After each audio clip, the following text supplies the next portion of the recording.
Thank you for everybody who's joined us. We're waiting for a panelist, so we'll get started shortly.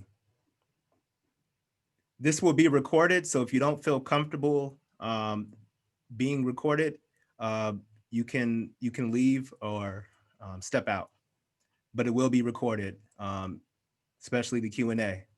So we'll get started shortly. Thank you for attending, everybody.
All right. Hello, everybody. Thank you for joining us tonight. It's an honor to have you here with us for this important conversation. I'm Dr. Sean Wilson. I'm an assistant professor in the Sociology and Criminal Justice Department at William Patterson University. This panel is sponsored by the Sociology and Criminal Justice Club at William Patterson University. I would like to thank Peter Canarazzi and Brian Gorski from the IRT department at William Patterson University for providing us with technical support tonight. For those of you who have questions, please hold your questions for the end of the panel. We've set aside some time for Q&A, and our great colleagues at the IT department will assist us with the Q&A component of the panel. So please save your questions for the end of the panel. And again, this panel is recorded, so if you don't feel comfortable being recorded, feel free to leave. The United States experiment of mass incarceration has failed and has harmed communities of color around the nation. Spearheaded by the war on crime and drugs, the punitive turn of the criminal legal system has used punishment as a tool to respond to social problems. Communities of color around the nation have found it extremely difficult to escape the tentacles of the criminal legal system. The harms associated with incarceration can destroy families and communities for generations. Prisons are extremely violent and deadly incidents that subject incarcerated persons to mental, physical, and psychological abuse. Although many states have begun to work on in-prison and reentry programming outside of prison to prepare incarcerated persons for their return to society, many scholars have questioned the effectiveness of such programming, given the reality that reentry is intersectional. Everyone doesn't experience reentry similarly. However, many reentry programs embrace a one-size-fits-all approach that do not capture the nuances of reentry. Thus, it is imperative for us to foreground the lived experiences of the formerly incarcerated and their communities when crafting reentry policies and programming. We must also invest in communities where formerly incarcerated persons reside if we are truly concerned with their successful reintegration and public safety. However, when formerly incarcerated persons return to society, they are often met with discrimination and are hindered by their new status as a formerly incarcerated person. Most men and women who are incarcerated eventually return to their communities. Far too often, the formerly incarcerated return to society with minimal resources and opportunities to support themselves and their communities.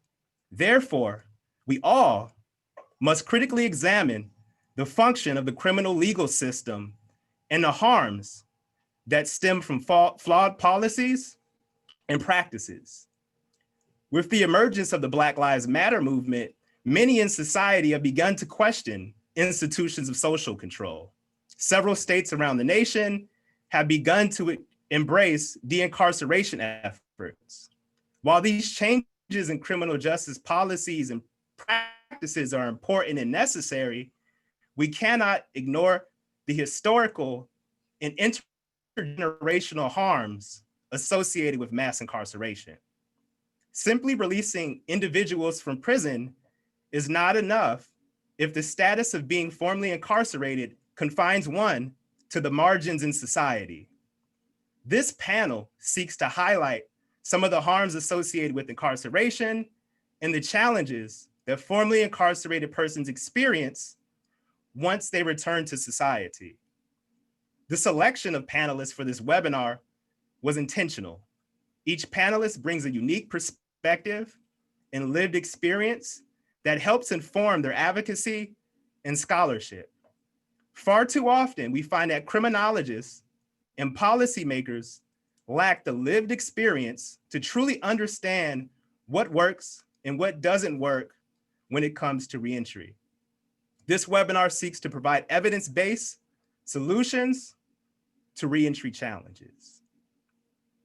So I'll start with introducing our esteemed panelists that are joining us tonight for this important and relevant conversation. Dr. Keisha Middlemas is a tenured associate professor of public policy in the Department of Political Science at Howard University in Washington, D.C. Dr. Middlemas conducts research on prisoner reentry and is a nationally known expert in conducting multi and interdisciplinary research using original data to study how race, policies, politics, history, sociology, and the law impacts marginalized populations. Her book, Convicted and Condemned: The Politics and Policies of Reentry, published by New York University Press, won the 2018 W.E.B. Du Bois Best Book Award. The book explores how policies create perverted incentives for men and women attempting to reenter society. Currently, Dr. Middlemas is studying food insecurity, trauma, and the psychological impact of incarceration, and is part of a grant-funded interdisciplinary research team investigating political engagement, elections, and disinformation in Washington, D.C.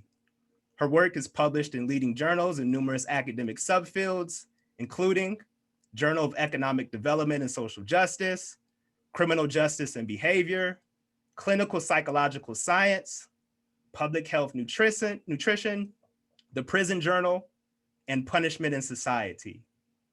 Dr. Middlemas is a former Andrew Mellon postdoctoral fellow on race, crime, and justice at the Vera Institute of Justice in New York City, and a former American Political Science Association Congressional Fellow in 2001. Dr. Middlemas earned her PhD in Public Policy, American Politics, and Public Administration, and her Master's in American Politics from the School of Public and International Affairs at the University of Georgia. And thank you for joining us. Next, we have Dr. Bria Willingham, who is an associate professor of criminal justice at the State University of New York at Plattsburgh. She joined the department in the fall of 2014. Prior to beginning her academic career in 2005, Dr. Willingham worked as a newspaper reporter for 10 years covering crime, murder trials, and school board meetings in the Carolinas and upstate New York. She also taught journalism at St. Bonaventure University and sociology and criminal justice at the State University of New York at Wananetta. Dr. Willingham earned her PhD in American Studies from the State University of New York at Buffalo. As an interdisciplinary scholar, Dr. Willingham's research examines the intersections of race, gender, higher education, and the injustice system. She is particularly interested in examining Black women's pathways to incarceration, their experiences with higher education in prison, and amplifying the voices of Black women impacted by the injustice system. In the spring of 2020, Dr. Willingham co-founded the Jamai Sisterhood, an organization that offers a safe and innovative space for Black women in higher education and prison, and provides professional development in equity, cultural competency, and race relations to education professionals. Influenced by her experiences as a sister and aunt of two men serving life sentences, Dr. Willingham's research also focuses on the societal ramifications of mass incarceration, especially its impact on families. Her research goes beyond a critique of the institution of prison to include the narratives of the people marginalized by mass incarceration. Dr. Willingham has presented her research at academic conferences nationally and internationally, given lectures at universities in the United States and the United Kingdom, and led writing and reentry workshops in women's and men's prisons.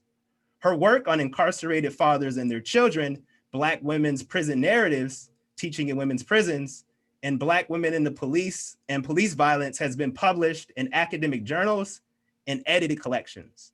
In the summer of 2020, Dr. Willingham was appointed managing editor of the New Journal for Higher Education in Prison, a peer-reviewed journal that publishes solely on the topics and issues in higher education in prison. In the fall 2018 semester, Dr. Willingham's teaching and research intersected in a unique way when she partnered with States of Incarceration, a national dialogue of local histories, a collaboration of over 800 students and others deeply affected by incarceration in 18 states. For her part in this national collaboration, Dr. Willingham, the only faculty member in the SUNY system to partner with States of Incarceration, right, created and taught a special topics course on higher education in prison. She guided students through original research, including interviewing more than a dozen higher education and prison providers across New York State to answer the students' research question: how can higher education redefine mass incarceration in New York's North Country?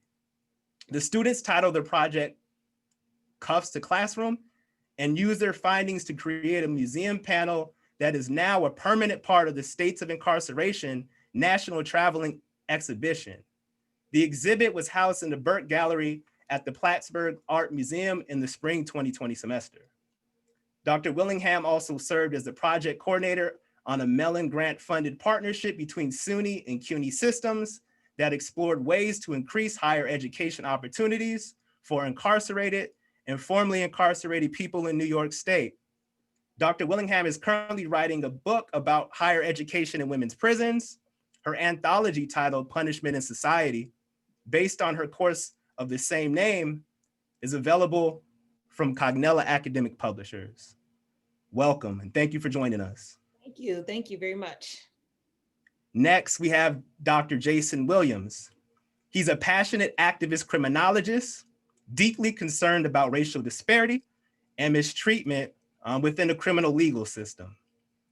He is a New Jersey native, raised by his grandmother in a housing project, which ultimately led him to pursue a doctorate in the administration of justice from Texas Southern University.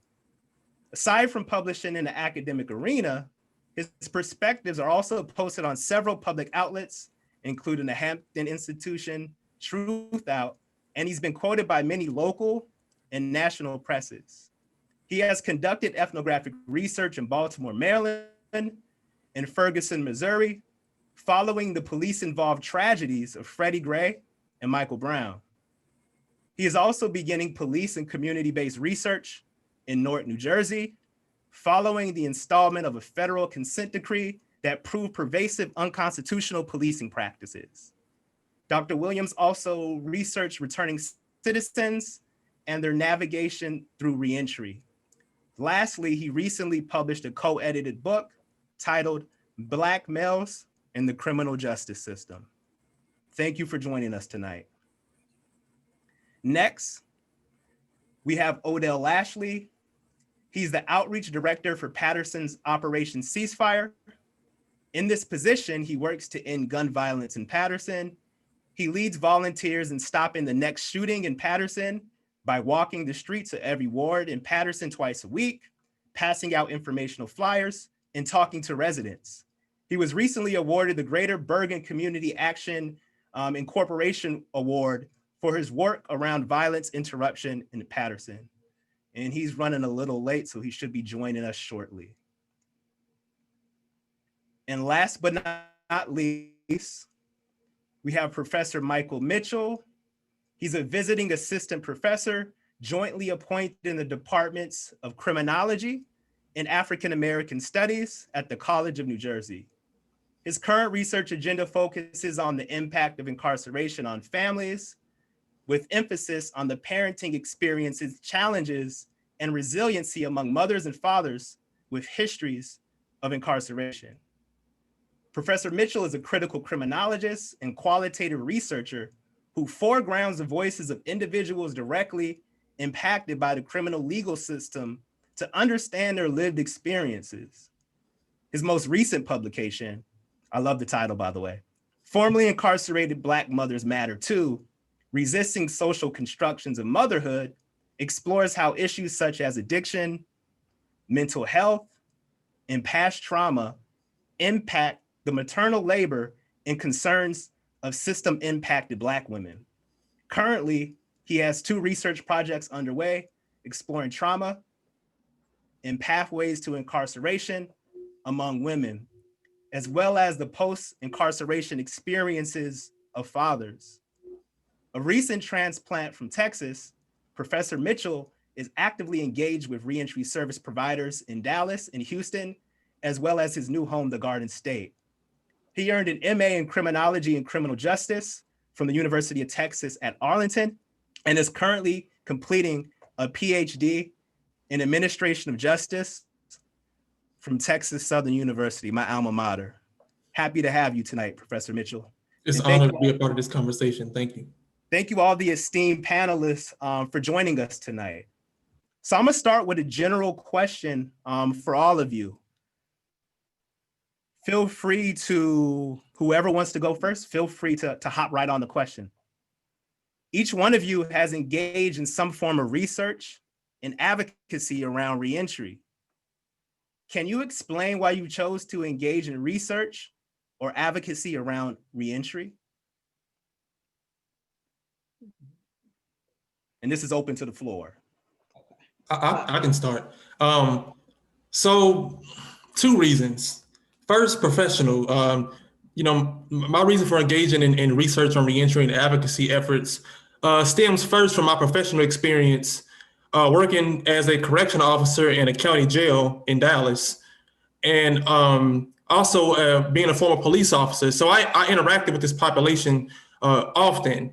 And, through my interactions, I often had these moral dilemmas, questioning, what is my place here? Am I really making any significant impact on the system, or is it myself that is being changed?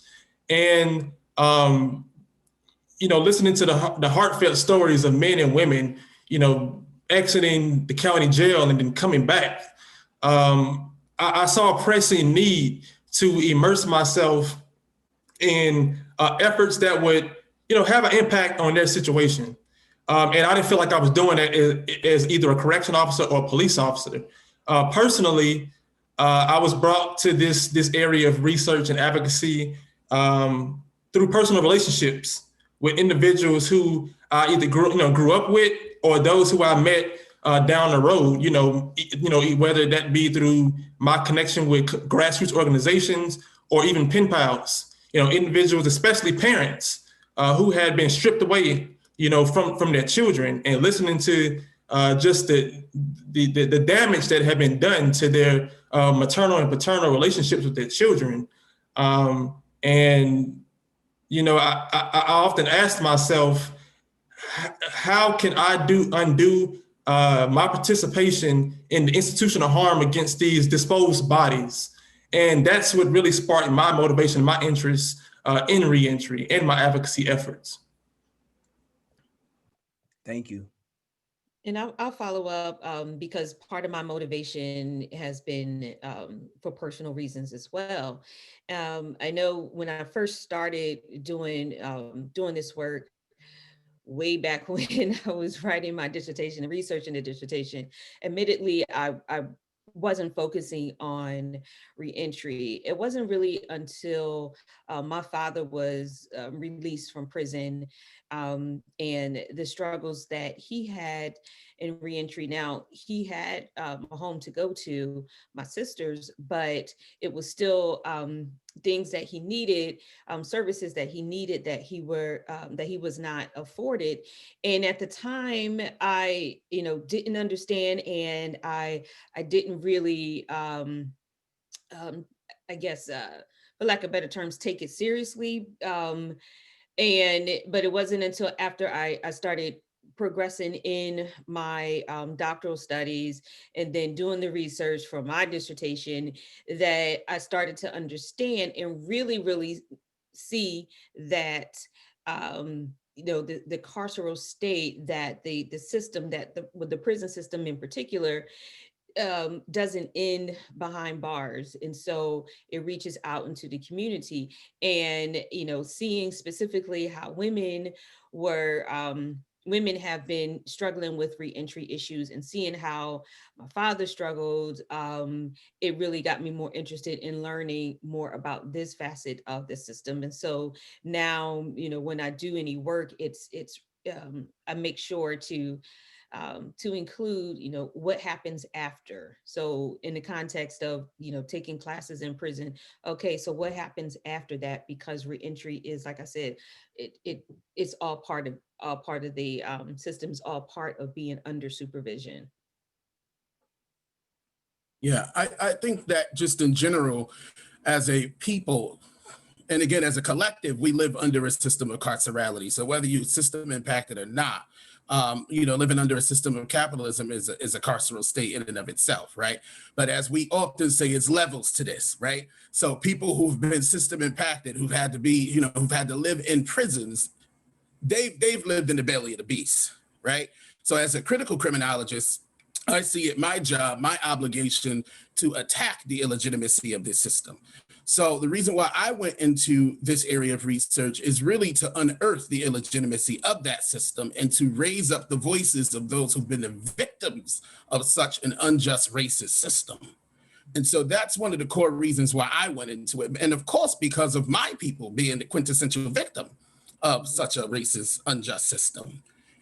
While we have the quantitative literature that tells us quite readily the frequency at which people are attacked and incarcerated and thrown behind bars, we don't quite know the human effect, the human impact, the voices, right? I'm thinking of the session yesterday, Dr. Willingham with Jamie and such, right? Where the mothers talked about the pains of having kids behind bars. You know, these are mothers with grown child, you know, with a grown son behind bars. You know, what the numbers don't tell us is what is it like to be in that position? And so for me, the reason why I got into this area of research is, again, to underscore the pain, the real visceral pain that comes along with being a victim of such an unjust, racist system. Period. I came to this research from the political science perspective. So I'm not a criminologist or a sociologist, and really was thinking about the political impact of public policies as it related to felon disenfranchisement laws. And then once you dive into felon disenfranchisement laws, there's all these other policy areas where a felony conviction is embedded in the law to hinder people, either hinder them from connecting with a lawyer when they're pretrial, or hindering them from connecting with their families when they're incarcerated. And then, of course, the reentry bit. As Dr. Wilson mentioned in his intro, the tentacles of the criminal justice system, they're wide and they're deep, and oftentimes unseen unless you, your family, or your community are experiencing them. So my goal was to do my public policy analysis, but then bring in the lived experiences. So literally connecting these individual experiences and demonstrating how public policies hurt people and hinder people and damage families. And oftentimes there's the disconnect, as my other panelists have said. It's like public policies over here and the lived experiences over here. And then we've got all those heavy quantitative studies with large N's telling us what people are supposed to do when they re-enter. And there's this big disconnect. So I just took the public policies and connected them to the lived experiences and forgot about the large N, because I don't care about what the masses are doing. I care about the hundreds of thousands of people that come home every day and their individual experience, and trying to explain why it's so hard to re-enter society from a political and policy perspective. And so we will get into more of that, but collecting stories and narratives and those lived experiences, we can really then show how re-entry is an embodied experience, and it impacts so many different people. Yes. Mr. Lashley, I see that you were able to join us. Can you hear me? Odell, can you hear me? Hi, Sean, it's Pete. Hi. Hi, yeah, we got him connected on video, but we're working on his audio. Okay, I'll get back to him. Okay. Thank you. So my first question is for Professor Mitchell. This is round one of questions, by the way. Professor Mitchell, in your research, you found that maternal distress is experienced by formerly incarcerated mothers. How does maternal distress impact the reentry process for formerly incarcerated mothers? Thank you for that question. It has a significant impact. So when we talk about maternal distress, we're talking about oftentimes women. First of all, women, unlike men, have these gendered pathways to criminal justice involvement. So many of them have experiences. Many of them were physically or sexually abused. Whether that be from a stepfather or mother's boyfriend or a spouse. They also have mental health issues, as well as intimate partner violence and substance abuse. So not only does that lead, and oftentimes not only does that lead to their criminal justice involvement or their incarceration, but it follows them when they return. Because as we've seen through the research, and for those of us who are directly connected with this population, rarely do carceral settings, whether that be jails or prisons, offer rehabilitative programs that suffice, that address these traumas, that address these experiences that led to women's incarceration, and men as well. So when they come out of incarceration, especially when we talk about women and mothers, they still have these lasting effects of mental health problems, traumas from abuse, and when they get out, they're not only dealing with these problems, but trying to renegotiate their maternal roles and identities. So, for instance, I know some of my research, my qualitative research, doing interviews with formerly incarcerated mothers, I know some that have, had suffered from depression and suffered from PTSD, and now they're out of prison, they're out of jail, and they're trying, and they're concerned and they're worried about protecting their children from interpersonal violence or state violence, being killed by the police, especially in the communities that they disproportionately come from. So those feelings and those experiences and those concerns compounded with mental health, with psychological distress and so forth, it increases the severity of that experience just coming, returning from incarceration. And, who do they go to? I spoke with mothers who, for instance, were not only sexually assaulted before they were incarcerated, but they're sexually assaulted while they were incarcerated by correctional officers. How do they deal with that? And how do they how do they re-enter society with those experiences in mind and the trauma from those experiences, and also take care of young children or teenage children that were, when they left, 5 years old. Now they're 13, they're 14. They're asking questions, they're maturing and they're, entering their own relationships. So how, and many of these women come back to society with, with little to no financial and emotional support. So not only am I trying to deal with my past traumas and just the stigma of a felony record and felony label, but I'm trying to take care of someone and rebuild the harm done to my children, stemming from my incarceration and my separation. So, yeah. Thank you. Mm-hmm. Important research. Dr. Willingham. Yes, sir. The Jamie Institute does a lot of work within and outside prisons. Your organization has stressed the importance of centering Black women in prison programming. Why is it important to center Black women when it comes to in-prison programming in education? Okay, thank you for that question. Because first of all, we all know that Black women are lit, okay? I'm just gonna put that out there. But we found that, particularly with the National Conference on Higher Education in Prison, that it was overwhelmingly white, that it was too white. And our voices as Black women researchers or Black women who are formerly incarcerated, or Black women who are doing the work in all different capacities in the system, our voices were missing. And when we, were on the planning committee one year, we even stressed more of the importance of including the voices of Black women, specifically, and Black people in general. However, we were met with some pushback on that. So when COVID happened, we just decided that that was our time, because prior to that, my colleagues, Dr. Aaron Corbett and Dr. Bahia Muhammad, we would often say half jokingly to each other, we need to just start our own thing. And then when COVID hit, it was a perfect opportunity, and we just received our LLC license. So we are legit in just 6 months. So, but it was really important for us because we were missing, not because we didn't exist, but because people were so intent on leaving us out of the conversation, leaving us out of the research. And we said, nah, you know what? We're not even begging for a seat at your table anymore.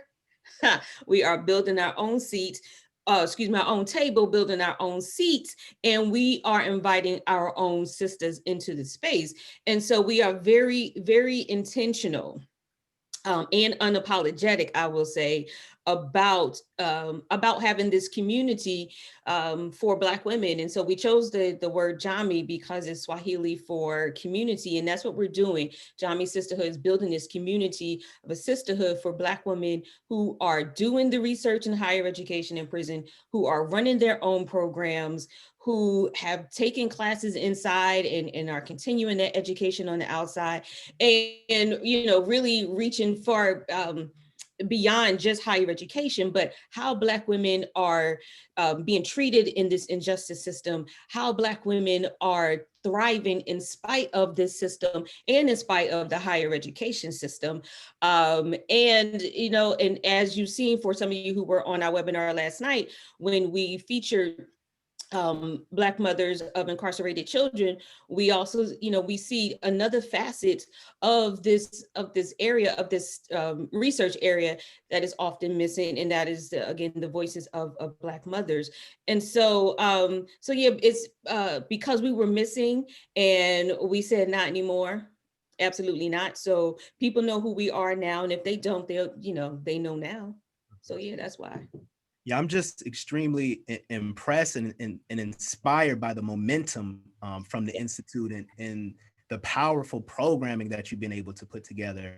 And it kind of shows that we're able to create our own lanes. We're able to create our own platforms to tell the stories of our community.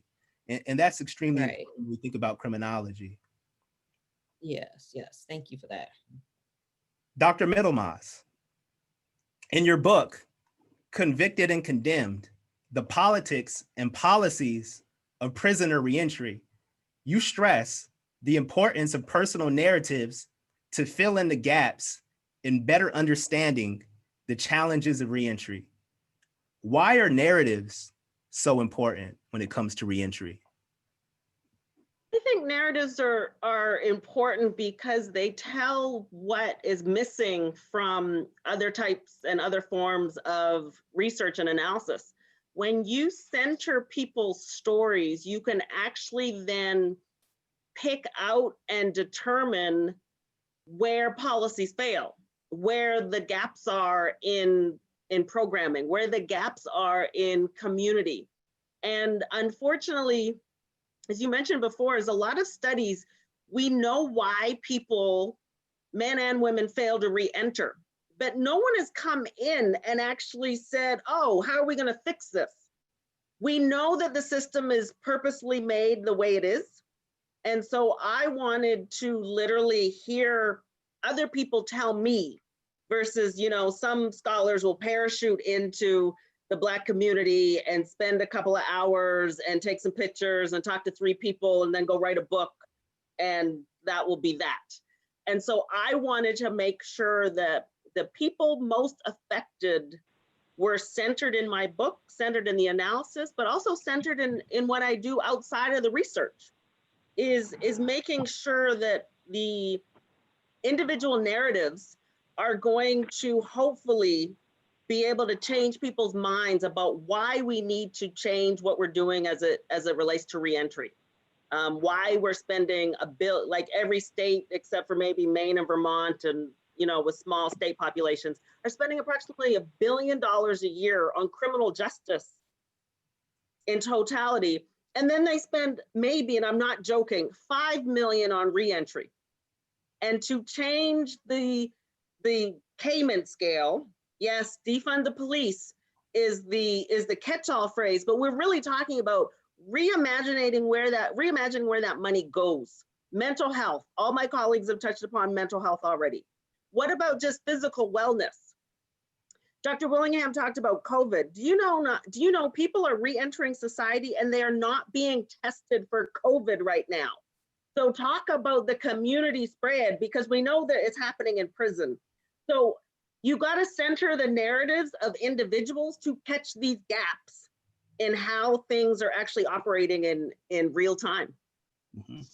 Yeah, I agree. It's definitely important to consider the lived experiences of the people who are impacted by this unjust system, right? Far too often, we rely on the expertise of so-called, experts, these technocratic people who don't know what it's like to have family members who are harmed by this system, or be harmed personally by this system. And in order for us to find policies and practices that work, we need to center the people, right, who are directly impacted by the system. And your book did a great job in highlighting those realities and lived experiences. So yes, so thank you for that amazing contribution to the field. One of my favorite books. And for all of you who haven't read Dr. Middlemass's book, I would say it's definitely a must read. Y'all need to go to Amazon right now and get a copy. The holidays are coming, buy it for somebody. Thank you. And just to note, Dr. Wilson is not getting any, cut back behind the under the table payment. This is just all, thank you. Thank you. And I see Mr. Lashley, I think he was able to join us on the phone. Can you hear me, Odell? Well, he was with us. I guess he's having some technical. He's Sean. He's there now. Go No, ahead. I'm here. I'm here, Sean. I'm here. Perfect. I have a question for you. Yes. All right. You do a lot of work with formerly incarcerated persons in Patterson as far as providing them with mentorship and connecting them to resources. What are some of the greatest needs of formerly incarcerated men in Patterson? First and foremost, when these guys come on, some of them are homeless. Some of them, will have somewhere to don't know where to go. Some of them, they need IDs, identification, birth certificates, social security cards. Maybe they lost all the information when they was incarcerated, and nobody has it. So that's the things that they need to get them started, so that they can be productive in society. They need identification. They need a place to live. They need work so they can become productive in society.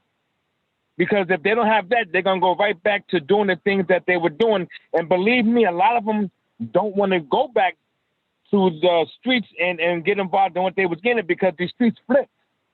So they do not want to go back out there and get in trouble and get incarcerated again. They want to get jobs, but it's hard for them when they have no identification or a place to live or a phone. It's very hard for them. You're right. And it's unfortunate, right, that you would think these minor things can be addressed, but I would say that's the failure of many of these programs and policies. They don't address the important things that can make the return to society a seamless transition.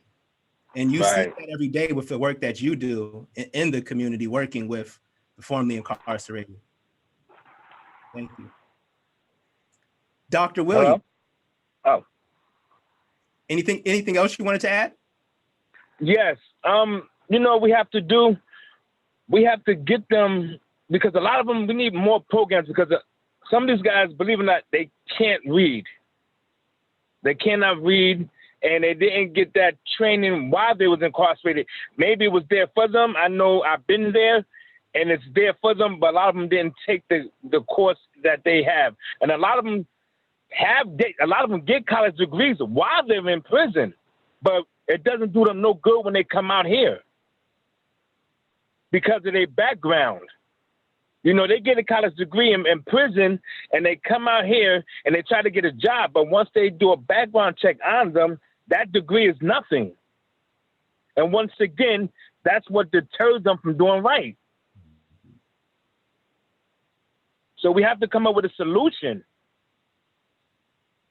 for these guys to be more productive in society, and they want this. So we have to come up with something. Thank you. Yeah, I agree. And it's a societal issue, like you mentioned, right? You can become educated, but if you return to a racist society, like Dr. Williams mentioned, what good is that education, right? And so we definitely need to do more to address these issues. Thank you. And I'll get back to you. I'll get back to you, Odell. Thank you. Okay. Dr. Williams, your reentry research focuses on the public health implications of reentry. In particular, you speak to how one's ability or inability to reach traditional forms of masculinity may hinder one's ability to successfully re-enter society. Why is masculinity so important for formerly incarcerated Black men? Yeah, well, what we've argued in our research is that it's part of the sort of epidemiological disaster of prisons.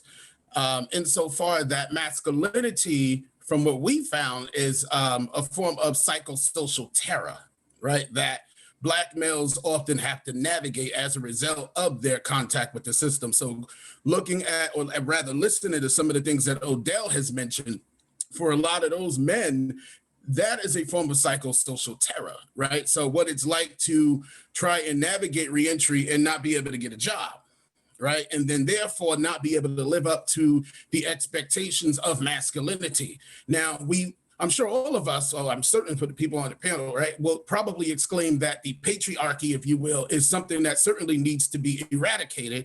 However, at the same time, for these individuals, they still are sort of beholden to it, right, by custom, but also as a matter of law, for instance. So, and I have to second Sean's exclamation about Keisha Middlemass's book. I use it every semester, by the way. And even in her research, she talks about the insurmountable costs of child support, right? That many men and also some of the women coming out of prison are forced to have to pay back. But this is yet another barrier for some of these men when they cannot find a job, right? And then this is, you connect it to masculinity in a sense that as a result of these barriers, not being able to find a job, pay child support, so forth and so on, it really puts them in this position where you are rendered, less than that of a man. And again, the psychosocial effects of that induces them into all kinds of mental health abnormalities. And oftentimes it exacerbates already existing mental health abnormality, whether these mental health issues were cultivated inside the prison or whether they were long cultivated before they even came in contact with the prison. So it is a psychosocial experience of utter terror that we have argued has this sort of continuity from even the slave days, right, on the plantation, for instance, in which Black men often had to deal with the sort of, emasculation practices of the slave plantation master, right, where, Black women were routinely brutalized and raped in front of their husbands and children as a way of taking away the masculinity of Black men. So it's this sort of continuity of that same kind of terror, unfortunately. But we found it very important to have to underscore those masculinity discourses nonetheless. Thank you. Professor Mitchell, your reentry research is based in the South. Is there something distinct about being a returning citizen in the South? Yes, great question. So yes, my research has, up until this point, has mainly been in Texas, specifically in the cities of Dallas and Houston. But when you look at levels of poverty, especially concentrated poverty, it's exacerbated within the South. When you look at conservatism, political conservatism, this characterizes many areas of the South. So when you look at a state like Texas, which essentially is a prison state, because Texas has, for instance, over 100 prisons within the Texas Department of Criminal Justice. So, when you look at, not only criminal justice policies, but, politics and education and so forth, there's this conservatism that is infused in really every aspect of life. And so when you have individuals coming out of, returning from incarceration, for instance, when you look at women coming out of incarceration, you can look at the gender discrimination in pay, or even those who are who have access, women who have access to the labor market, they fare even worse in the South. And from my research, talking to not only men but women, not only women but men as well, mothers and fathers, they often felt as if they couldn't breathe, as if they were slammed, with this record, and now that they're back in society, they really have no recourse. And for instance, I've been doing some interviews lately with formerly incarcerated fathers, mainly in the city of Houston. And, many of them have shared these similar experiences of being denied employment opportunities, being locked out of the labor market. And this is the issue that formerly incarcerated, individuals face nationally. But when you look at states like Texas, Louisiana, that has one of the harshest sentencing policies, Mississippi, the deep states in the deep South, the added racisms that they face within these locations, is exacerbated because of the history of the South and its legacy of slavery and so forth. So yes, the South is indeed unique. It is indeed peculiar when you talk about criminal justice reform efforts, and policies and practice related to returning citizens. Just to hearken And on in your the research, policies of the South, if anybody's really interested in getting just sort of a snapshot of contemporary issues, look at how the Republicans have responded to Amendment 4 in Florida, giving individuals the right to vote, and how much time, resources, effort they have spent to ensure individuals with a felony conviction cannot vote. And we're not even talking about housing. We're not talking about food. We're just talking about the legitimate, constitutionally protected right to vote. And that gives you just one policy area about the effort that and let's be clear, it's Republicans that will go to undermine reentry efforts. Mhm. Which is why it's important for us to deeply analyze, right, the regional differences of the administration of justice, which both of you have pointed out. It's extremely important. My next question is for Dr. Willingham. Much of your research and advocacy has centered the voices and lived experiences of Black incarcerated mothers and mothers with incarcerated children. Why is it important to foreground their lived experiences? Great question. And a lot of my research too focuses on fathers as well. So I will answer that in both perspectives. But I'll start with the fathers. That my interest in that came from my family's experiences with incarceration. So having a brother who has been incarcerated for nearly 30 years, wrongfully, may I add, and also a nephew who has been incarcerated for almost 20 years. And then, as I had mentioned earlier, my father's incarceration for about 15 years, and my sister who is in and out of the system. I was able to see my brother's relationships with his daughters, my nephew's relationship with his daughters, my relationship with my father, and then the relationship between my sister and my nephew. So if you can follow my family tree, it'll all lead into somebody's prison cell. And so when I half jokingly say prison is my family business, that's what I'm talking about. It's just the unfortunate thing is my family isn't making any money from this business. The business is making money off of us. And so I, wanted to, just look more deeply into how incarceration impacts that relationship, primarily between the father and the child, because that's what I was seeing more of. But then also, how does it affect the relationship between the mothers and their children? And so when I look at it from the mother's perspectives, I got into that looking at, their experiences with higher education in prison, and and how pursuing that college degree affects their relationships. And summarily, what I found was for the mothers, it gives them this education, pursuing this education and brings them closer to their children. Some have said that, when they are talking to their children on the phone, they're able to help them with math homework.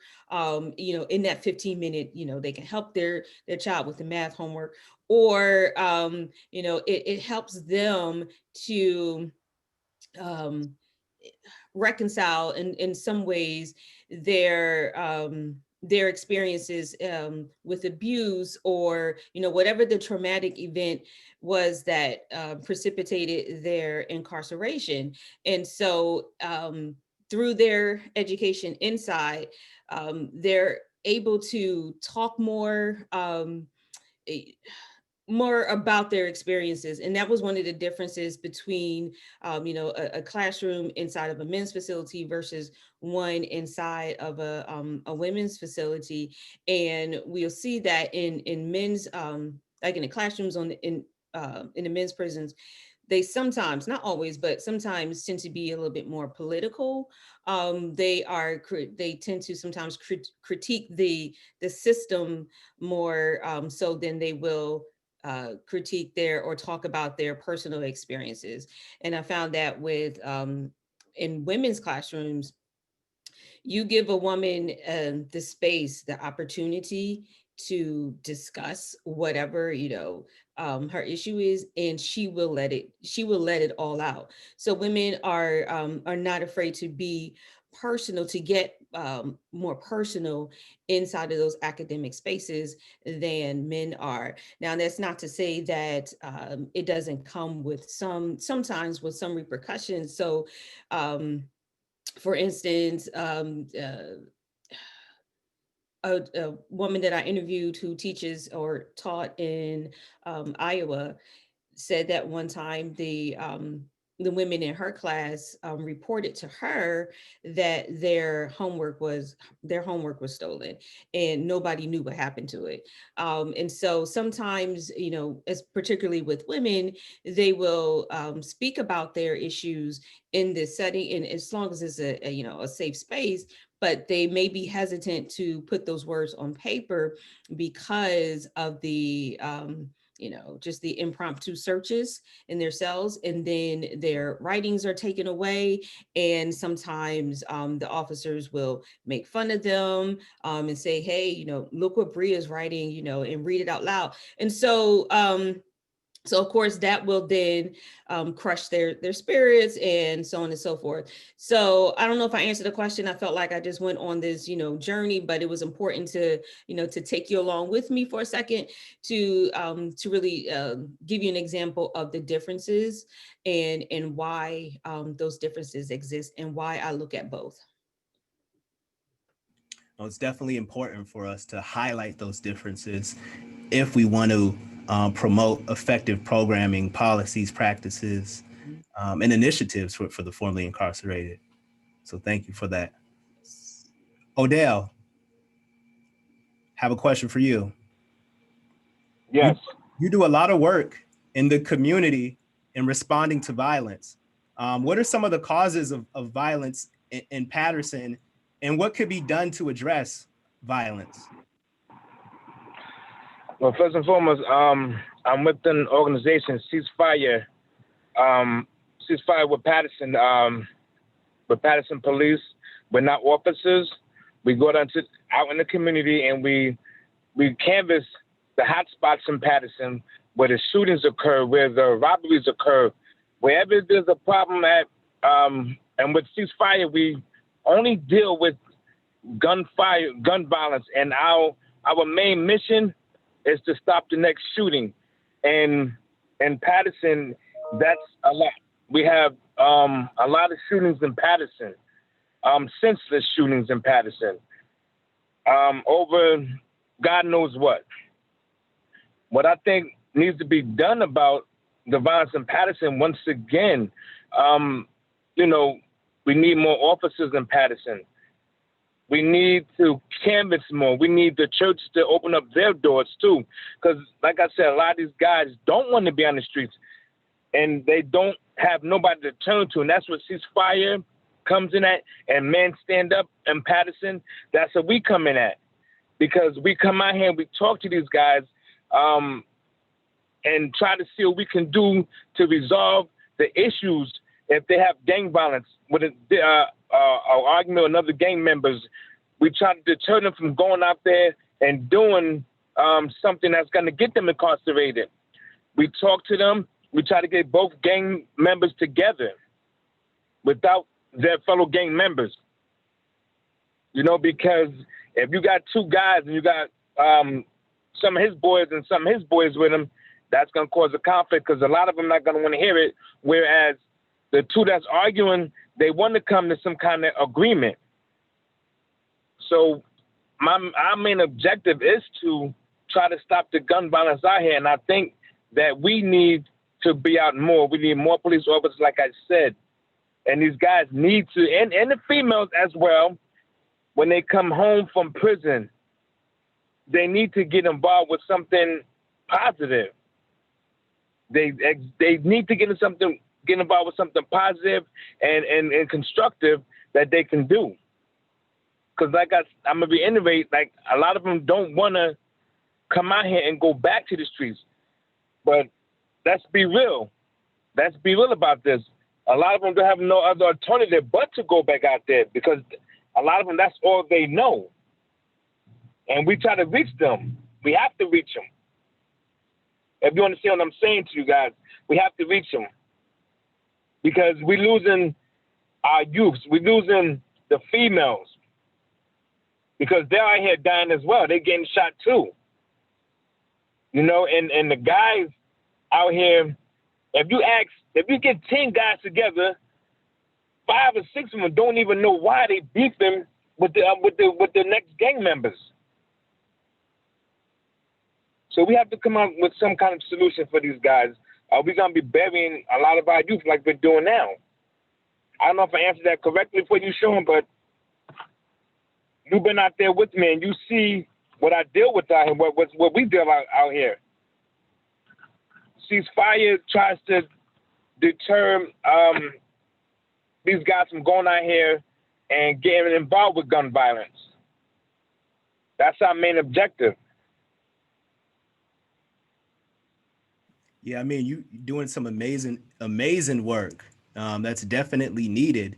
And, you know, like I've noticed being out there, that's just a lot of frustration of dealing with a society that doesn't see you, that doesn't see you as mattering. And all of the trauma and violence, whether it be within prisons or in your community, is just, it's too much for a lot of people. And so we need to find ways to provide resources and opportunities for our youth and for our communities. And what you're doing, the work that you're doing is amazing.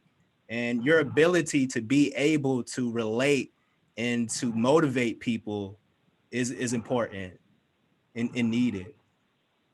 Yes, I've been there. I've been incarcerated. I've been shattered. I've been through the grind with these guys, and I understand where a lot of them coming from. Sean, you see me, and I could relate to them. And you've been out here with me, and you saw these guys. A lot of them want help. A lot of them want the help. A lot of them want to do something better than what they are doing. But when there's no resources out here, and that's, once again, that's what Ceasefire, Man Stand Up, and other organizations come in at.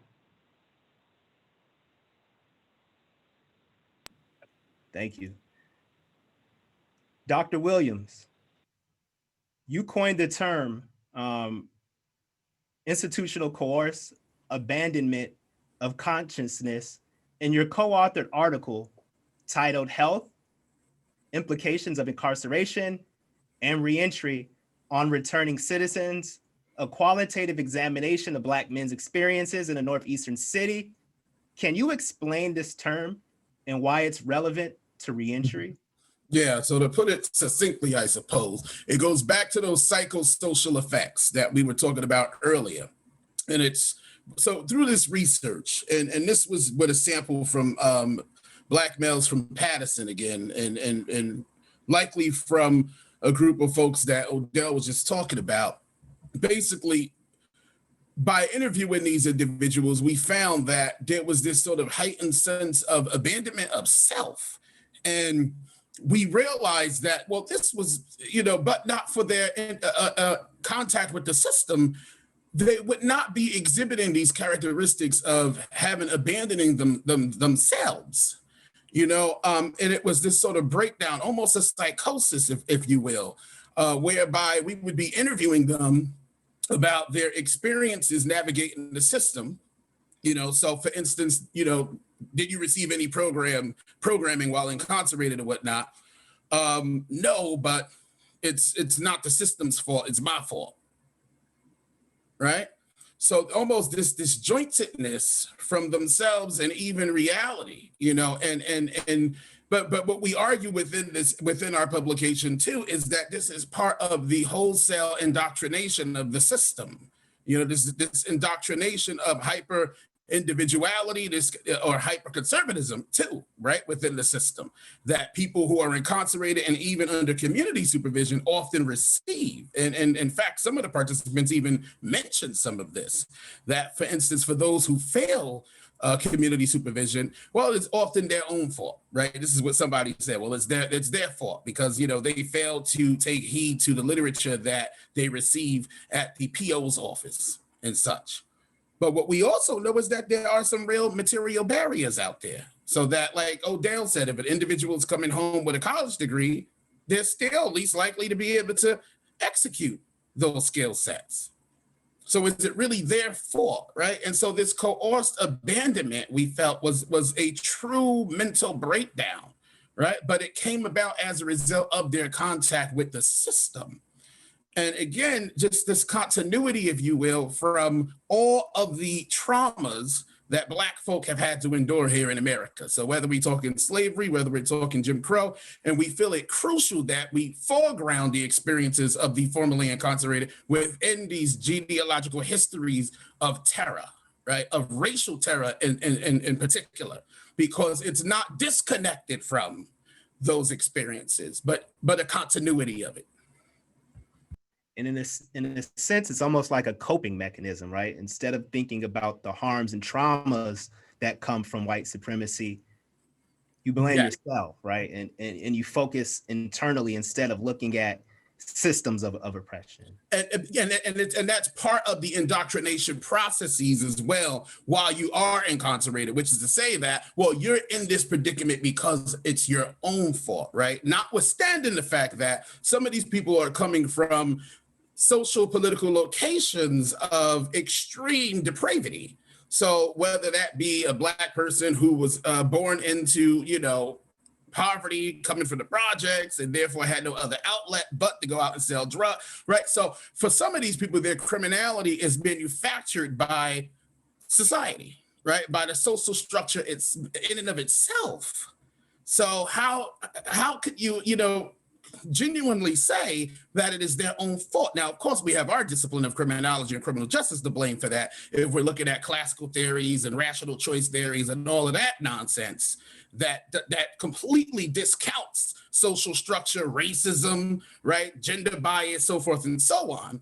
But it was incredible to us as we analyzed this data and interviewed these individuals that some of them were actually exclaiming this psychosis to us, sort of not seeing how it was the system, for the most part, that put them in that predicament, But part of it, too, was perhaps a survival tactic that if I do not go along with this, then I'm going to be reincarcerated, right? So I have to blame myself. But again, we need to think about how this further induces people into other forms of, mental abnormality. Because again, it's almost like living in this double consciousness, right? Cycle, if you will. I know that it's not my fault, but I kind of have to walk around and say it is, because if I don't, then I might be reincarcerated. If I don't, then I won't get the job.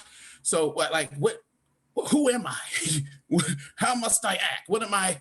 And this is how some of them, presented to us. I mean, imagine having to walk around literally as a shadow without a conscience. I mean, it is unbelievable. But again, a product of a racist, unjust, violent system.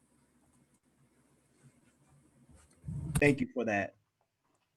Dr. Middlemas, in Convicted and Condemned, you use social disability theory to help contextualize the lived experiences of formerly incarcerated persons. How is one disabled by a criminal conviction?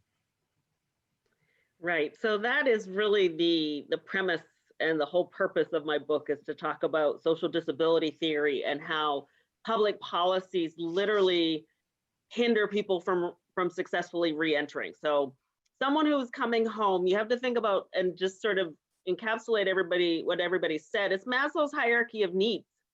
Individuals come in at the underneath at the bottom of the pyramid. So if you think the bottom pyramid is housing, clothing, food, water, some of them are coming back home with even less than that. So what I tried to do, and this is the whole goal of moving this conversation forward so we can actually get to some solutions, is academics also have to theorize, well, what is going on? How can this be applied to multiple lived experiences, multiple jurisdictions, multiple public policies? And so my goal really was to link how public policies will disable someone. And I'm not talking about physical disability or mental disability, but just using the idea of disability, where someone is hindered. If they're in a wheelchair, they are hindered from going up a flight of stairs. So we have what we call now public accommodations in society. You may, as an able-bodied person, not notice the accommodations since the passage of the American with Disabilities Act in 1990.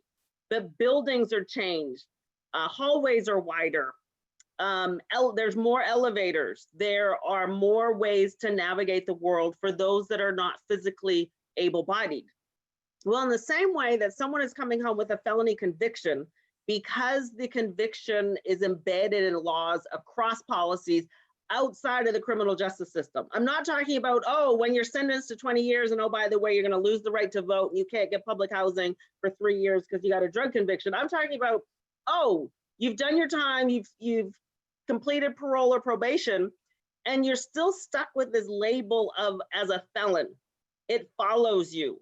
And trying to navigate society, as Professor Mitchell was talking about, you go get a job and they run a background check.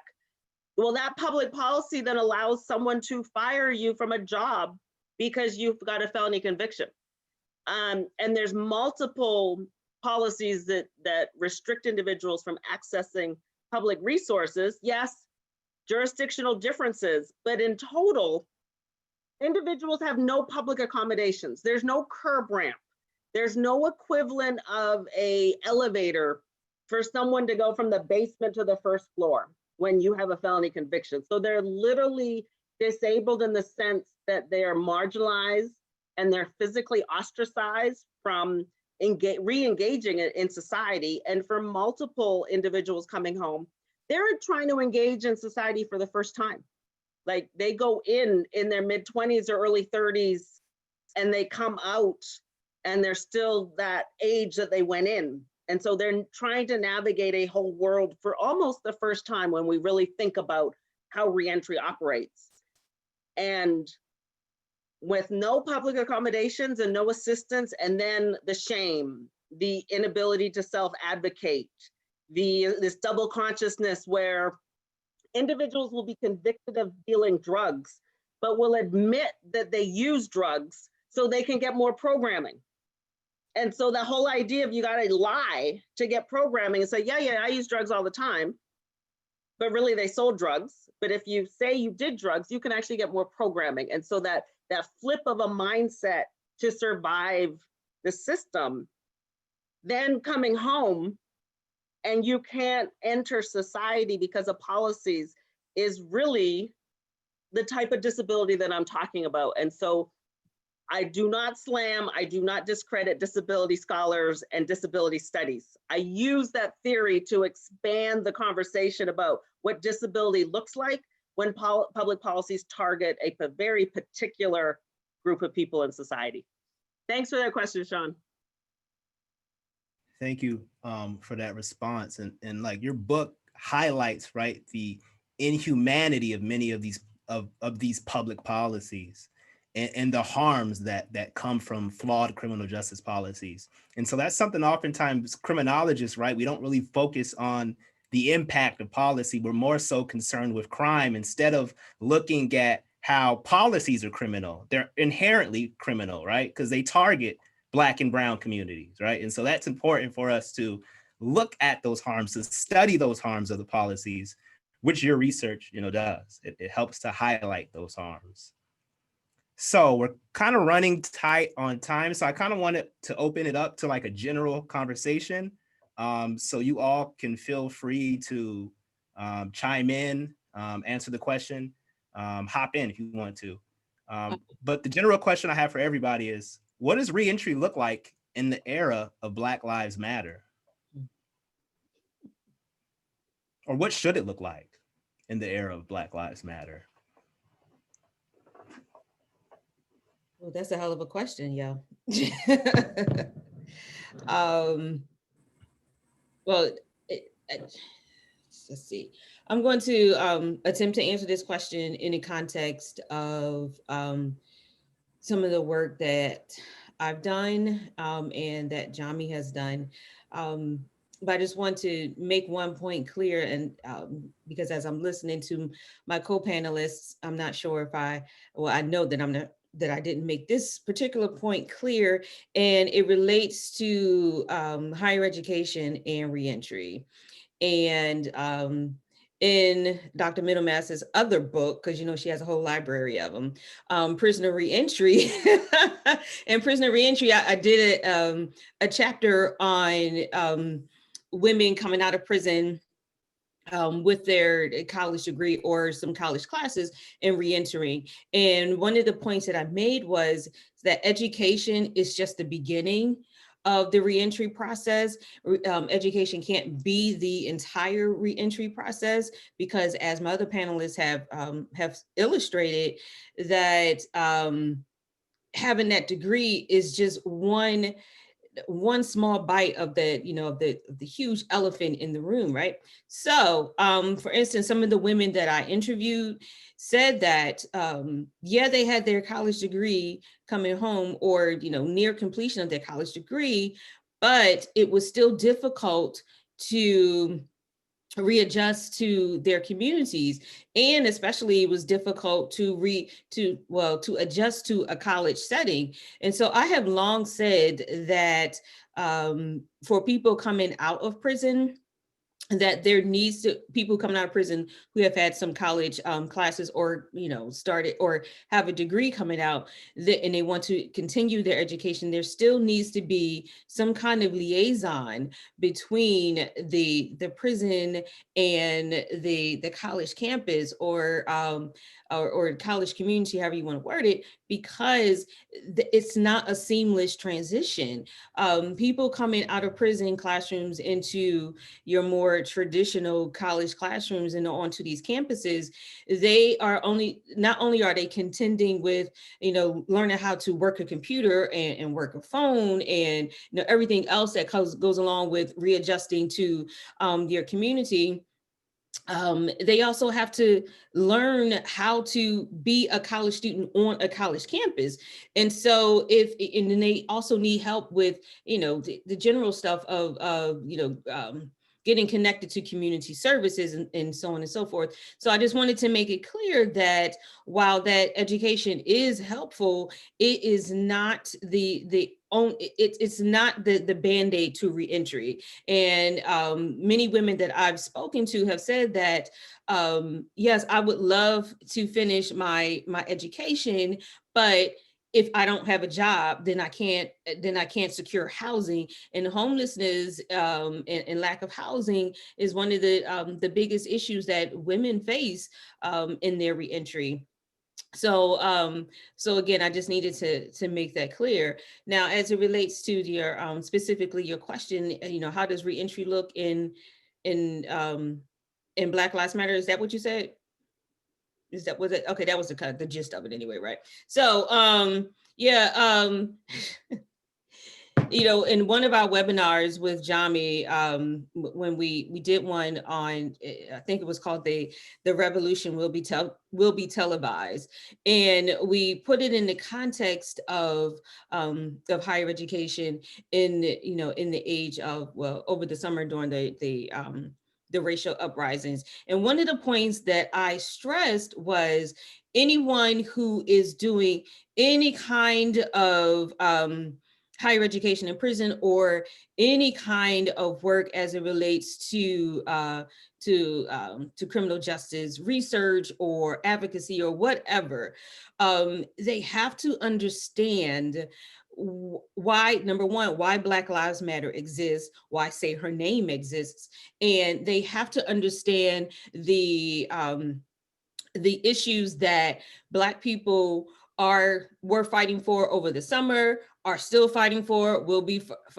fighting for the rest of time, really, before you get into this work. Because if you don't understand our issues, if you don't understand why we protest, if you do not understand why Black Lives Matter, then you will not be able to do any work in this context. You won't be able to help, especially Black and brown people coming out and coming back into their communities. There's no way that you can do that if you don't know why we protest. And it's not, we don't riot, we protest. All right. Fight me on that, I don't care. But so in the age of Black Lives Matter, what reentry looks like, it looks like vigilant advocacy before people come home. So if you are going into prisons to teach, then you need to, first of all, you need to educate yourself. Let's start there, educate yourself. And then when you go into these classrooms to teach, you cannot go in with a white gaze. You cannot go in looking at your students as potential research subjects, as just, oh, these poor Black and brown bodies that need to be saved, so I'm going to be the white savior and do it. None of that is, no. So it starts with the vigilant advocacy, like I said, and it starts with helping the people while they are in prison, while they are incarcerated, and then helping them when they come home.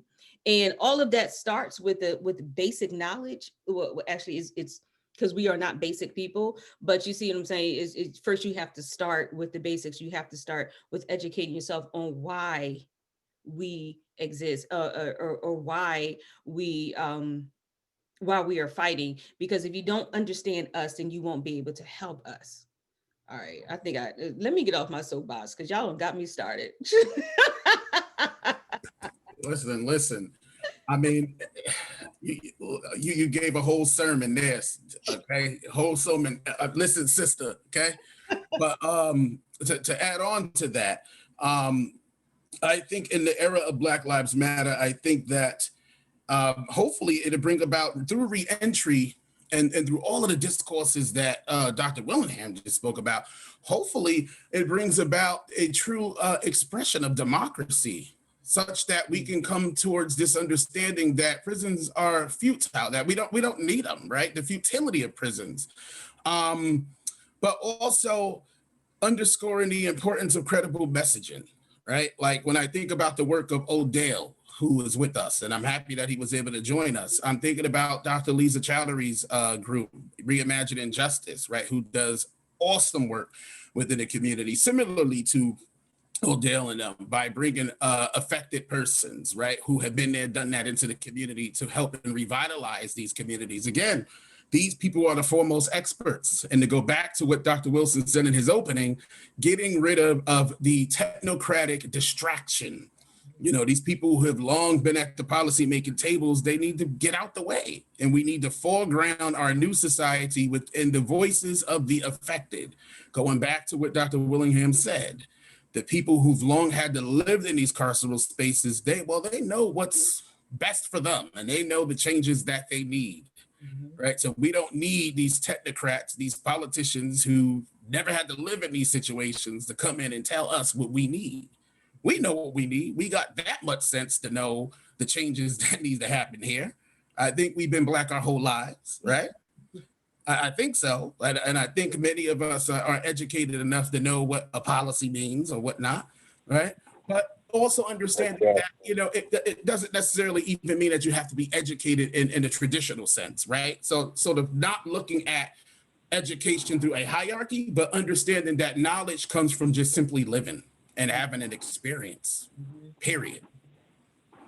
Period. I agree. I definitely agree with that. I think that we need to come to some sort of resolution for our Black men and women that are being incarcerated and have to come out and endure the same things that got them incarcerated. Because as you were saying, and I think everybody on the panel will agree that a lot of these men and women don't even want to go back to the same block, the same city. I know a lot of guys that don't even want to come back to Patterson because of what's going on and what they've been through, and they want something better for themselves. So my thing is, we need to come up with something. All of us need to come up with a resolution and try to resolve the hate and this, that these guys have for each other. And all of them are Black. They have hate for each other because you come from this different block. You come from this different area, and we're losing them. We're losing them. That's what we have to focus on. We're losing these guys. A lot of these guys are coming home and thinking, some of them thinking that these streets are the same, which these streets done flipped 5 or 6 times already. And some of them think they can come back out and do the same thing that they were doing. But it's organizations like Ceasefire, Men Stand Up that'll go to them. If you need help, we'll find you a job. If you need help, you need somebody to talk to. Come talk to us. Because a lot of us, in these organizations, been through what these guys and these women are going through or went through. They just need a hand to reach out and say, I got you. I got your back. I've been there. These guys don't want you to come out there and talk at them. You have to talk to them. You have to relate to what they're talking about. Because these guys don't want somebody that doesn't know nothing about what they went through or what these streets are going through. They want to know from somebody who experienced this or have some knowledge of it. Not somebody that just, I heard this, I heard that. No, you have to experience it or have some kind of knowledge of it in order to help these guys and these females. Because this is a war, and this is not a war with just the white people. It's a war on each other, on our own skin color. We need to help. We need to get something going for our peoples because we're losing them. We're losing. We don't know what these men or women could have becoming in their life, and their life was cut short for some unnecessary bull crap. We need to learn how to talk to them and not talk at them, or throw their past up in their face, because they get a lot of that when they go for a job. And a lot of these guys and these females, they mean well when they come home. It's just what society is, the way society is set up for them. I went for a constable job for the city of Patterson, but I couldn't get it because of my background. But no matter what I'm involved with right now, it still didn't help me because of my background. But it didn't deter me, because I'm going to do what I have to do for my community, because I love the city I come from, no matter what. But it's stuff like that that deters these guys from going out there and trying to do right. because when they're on that path to doing right, something deters them. For some reason, something deters them. They feel like we have nobody on our side to help us. And like the young lady said, you know, they get these degrees, and I said it myself, they get these degrees and they happy when they're in prison. Or I got this degree, so when I come home, I'm gonna do this, I'm gonna do that. But when they come home and they show when they show what they have, their credentials that they have, it doesn't mean nothing. It really doesn't mean nothing. It doesn't help them get a job. Because when they look at their background, they don't look at you, okay, this is what you did then. We see what you're trying to do now. They don't look at what you're trying to do now. They look at what you did then, before. They didn't look at you trying to make a change in self.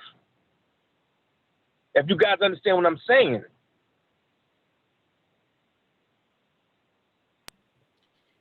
Can I just make a quick point? Odell, I hear everything you're saying, bro, but I just want to just make it clear to people who are listening or who will be listening that coming out of prison with a degree, like I said, though it still may be a struggle for a lot of people returning, it's not a waste.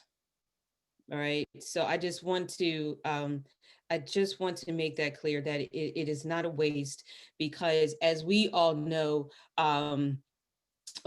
in the quote unquote free world, that education, getting a higher education isn't just a means to an end to get an employment. It means so much more. So I don't want anyone to get the impression that someone coming out of prison with a college degree, that it's going to be useless if they can't find a job, because you have people who are graduating from college now who got the degrees in the free world, who may still have trouble finding a job. So I just want to make sure that is clear. And I also want to slip in another point as well, is that higher education is complicit in some of these, in putting up some of these barriers to people who are reentering society. I've said many times that higher education in prisons, right? So look, that could be a whole other webinar, so I'm not going to get too far into that, but I will say that higher education is complicit in some of these punishment practices that we see in prison. Thank you, everybody. This was amazing. I wanted to leave some time for questions. So if anybody has any questions, feel free to post them in the chat. I see we have a couple that are already there. We do have a few. One is specifically for Professor Mitchell. How did you pinpoint, should a specific topic to study? Did you have a personal experience? Can you repeat that? I'm sorry, I couldn't hear. How did you pinpoint, should a specific topic to study? How did you pinpoint a specific topic to study? Did you have any personal experience? So personal experience. So neither one of my parents were incarcerated. I came to my research focused on parental incarceration and reentry through my relationship with friends who were incarcerated and formerly incarcerated and had children, but also like for instance this data set that I collected about 2 years ago was during my master's program. And it was through a relationship with my faculty advisor who was on the board of directors for an organization in the Dallas-Fort Worth area that served girls and incarcerated mothers. And because I had those personal relationships with mothers and fathers that were incarcerated and returning, I thought that it would be suitable to explore this topic, from a researcher standpoint. from a qualitative researcher standpoint, to immerse myself in this body of work and actually amplify the voices of mothers and fathers impacted by the system. So, because from my research, many of my participants express discontent with the fact that they were reduced to their crimes or what they were convicted of. And they felt like society didn't see the other roles that they played, didn't see that they were mothers, fathers, brothers, cousins, sisters, so forth. And so, being that I had heard these personal stories from friends growing up, and was supporting and still to this day supporting individuals who were parents coming out of prison, it was a pressing issue. And I saw, my relationship with my faculty advisor and the work that she was already doing. I saw that as my segue into this area of research. And I've been looking, at the intersection of parenthood and incarceration and reentry for about 3 to 4 years now.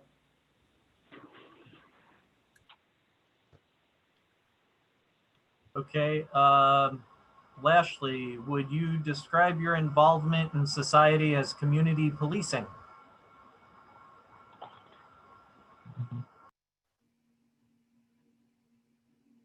Would you repeat that, please?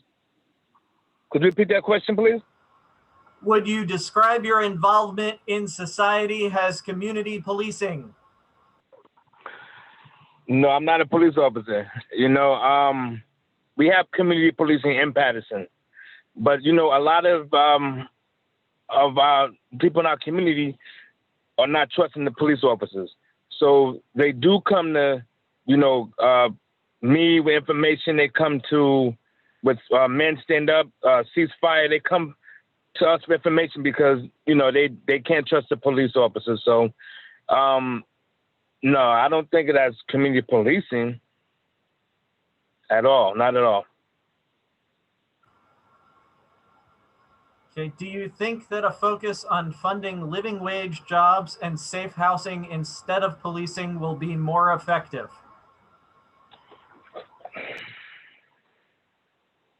Hello?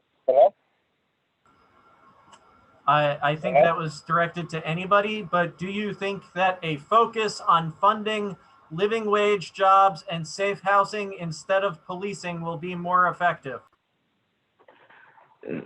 I mean, all that is good. We still need policing. We definitely still need policing. But I think that we should come up with something. And like I said, a lot of people don't trust police officers anywhere. They don't trust police officers. So we do need them. We still do need the police. I'm coming in. I got you. I'm sorry about that. I'm still at work. I'm sorry, guys. Just to elaborate on that, we have a problem in the society towards poor people. We discard poor people as throwaway individuals. And because of the way the criminal justice system is created, if you are poor, you're disadvantaged when you're arrested because you now have to depend on a public defender. They will spend 10, 15 minutes with you on your case before you then go in front of a judge or be forced to take a plea deal because you don't have good representation. If you're poor, you can't then pay your bail. And I'm not talking about a lot of money for bail. I'm talking like maybe $100 or $500, which is a lot for some people, but they literally have to wait and wait in jail until their trial. And that's because they're poor. This country incarcerates more poor people. And then when they come out poorer and in more debt in many instances. And their families may not be that well off. They may not have a spare bedroom. They may not have the ability to feed and clothe a loved one. And when I say feed and clothe, I'm talking about like your whole wardrobe. You come home with nothing and you need a whole wardrobe. I'm not talking about just like a new pair of shoes. And so when we're talking about poor people and safe housing and a living wage, that's universal. That should just be universal. But then we have to talk about different types of policies, and this country is scared of the term socialism, but don't tell them Social Security and Medicare and Medicaid is socialism because then they get all in their feelings. but that's beside the point.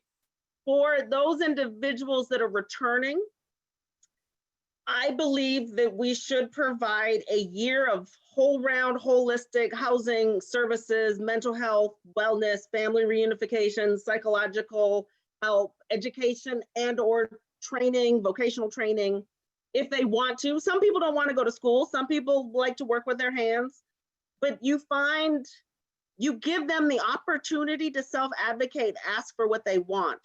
Housing is the fundamental issue, because without housing, women now have to make a choice. Do I stay with an abusive significant other, or am I homeless?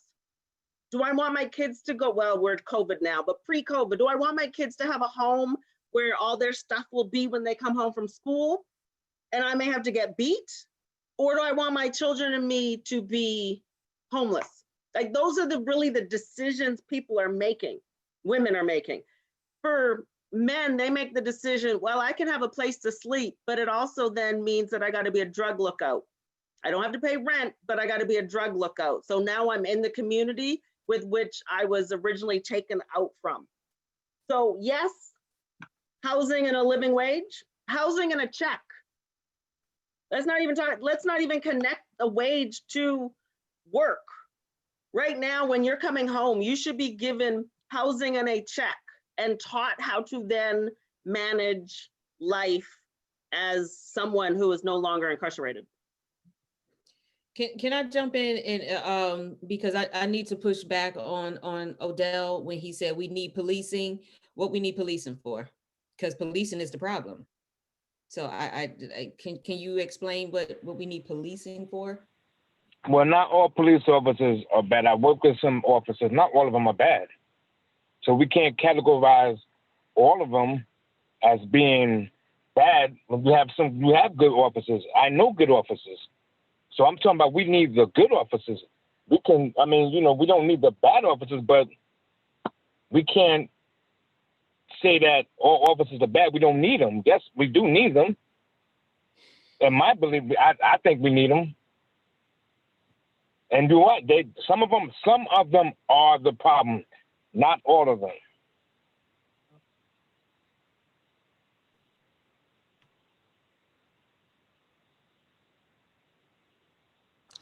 That's its own webinar, Sean. Yeah, I'm gonna let that go. Right, I'm clicking on my mute. I'm gonna let that go because dive in. Because I want to know where are the good cops. Well, And what makes there are some. But Odell, what makes them good? Yeah. Like, do they stand up against the bad ones? We have some officers that work with the community that's out here that would talk to these guys out here, the guys that's on the street. You have officers that do for them, that help them out. You have officers that try to deter them from doing wrong. Maybe not a lot of them, but you have some that help them. So how do we get to a lot of good officers? Right. How do you take that model that you're talking about, that there are some good officers, how do we make them more plentiful? They have to make themselves that way. And like I said, and I'm not gonna categorize all officers as being bad, but you have, like I said, I'm gonna be innovative. You have some good officers out there, and I understand what you're saying, but I think that they have to make themselves noticeable, and some of them do. And Patterson, some do.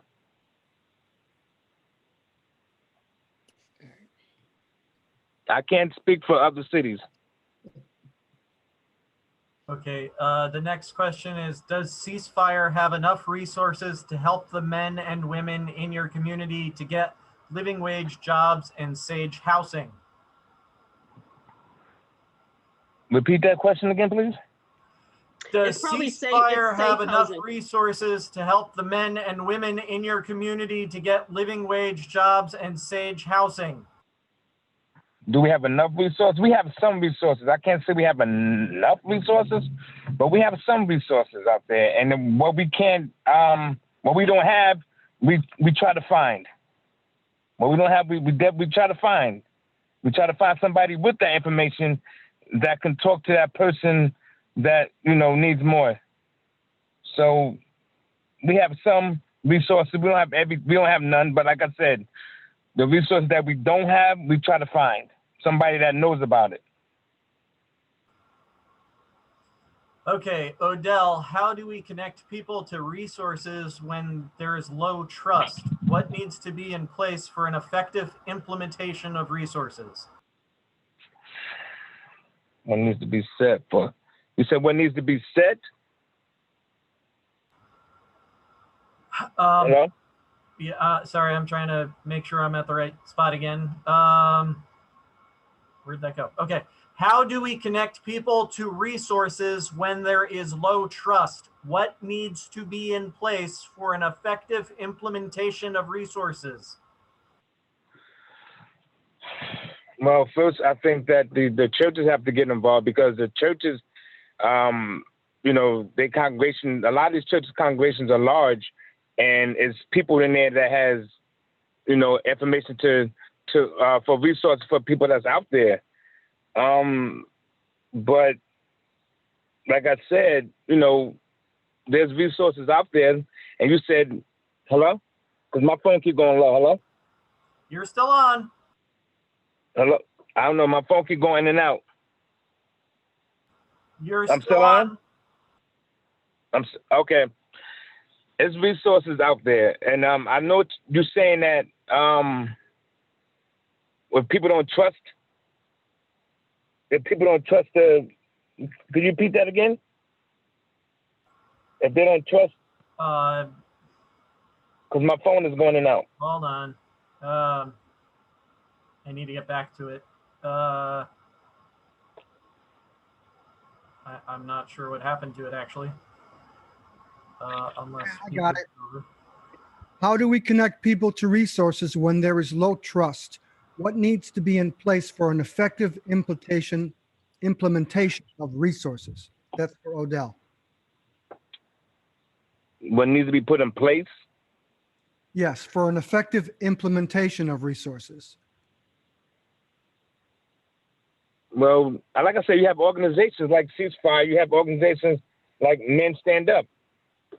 And we put it out there. We put the information out there for the people. We put it out there for them. You know, they don't have to go to police or nothing. They can come to us. We are their resources. We are their resources. And the resources that, and the resources that, like I said, we don't have, and somebody requests information, we do go out there and we try to find it for them. Thank you.